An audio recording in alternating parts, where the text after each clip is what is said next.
but Crestor can help slow the buildup of plaque in arteries. Go to arterytour.com and take an interactive tour to learn how plaque builds up. And then ask your doctor if Crestor is right for you. Along with diet, Crestor does more than lower bad cholesterol and raise good. Crestor is proven to slow the buildup of plaque in arteries. Crestor isn't for everyone, like people with liver disease or women who are nursing, pregnant, or may become pregnant. Simple blood tests will check for liver problems. You should tell your doctor about other medicines you're taking, or if you have muscle pain or weakness, that could be a sign of serious side effects. Learn more about plaque buildup at arterytour.com. Then ask your doctor if it's time for Crestor. If you can't afford your medication, AstraZeneca may be able to help. A high school football coach goes on trial in Kentucky today in the death of one of his players. Prosecutors say he recklessly endangered a 15-year-old boy's life by letting him practice in 84-degree heat. This case is raising a lot of questions and stirring a lot of emotions at schools across the country. Our Mary Snow is looking at the risks as well as the fallout. Mary? Suzanne, this is believed to be the first trial of its kind where a former high school coach faces criminal charges related to a heat stroke.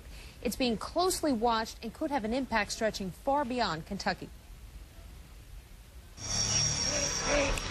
When New York's Baldwin Bruins practice, they now use this heat index monitor to gauge whether it's time to take a break. It's going up. The school's athletic director says one reason it was added is because of 15-year-old Max Gilpin, who collapsed during football practice in Kentucky last summer and died 3 days later. For high school coaches, it's a shock, and it's, you know, that could be me, that could be one of my athletes. And there's keen interest in the fate of Gilpin's coach, Jason Stinson.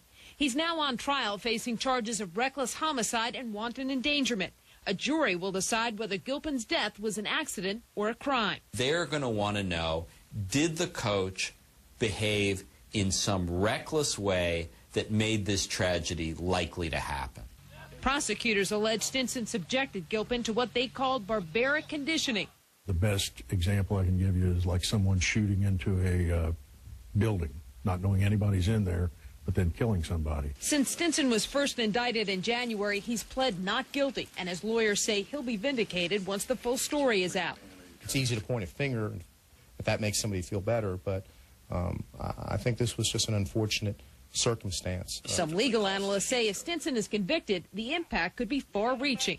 We could see a lot of other coaches react to this by saying, you know what, I'm only going to coach if players are willing to undergo invasive health tests, because the last thing I want is one of my players to die, and then I could be sent off to prison too. And Baldwin's coach Stephen Carroll says he's more worried now than when he started 23 years ago, when there was no drinking water on the field. He says he keeps close watch on his players, especially since 3 of them are now over 300 pounds. You say, how you feeling? There's no kid out there right now that'll tell you he's not feeling well.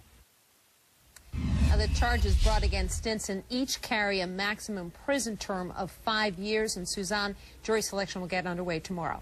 Okay, thank you, Mary.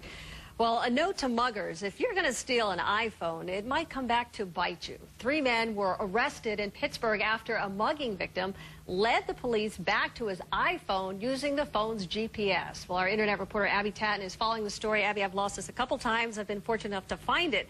What happened? How did this guy do this? This is how it worked over the weekend. GPS led police to this Pittsburgh area diner where the suspect was standing in the parking lot, still holding the iPhone. This happened late Friday night, early Saturday morning when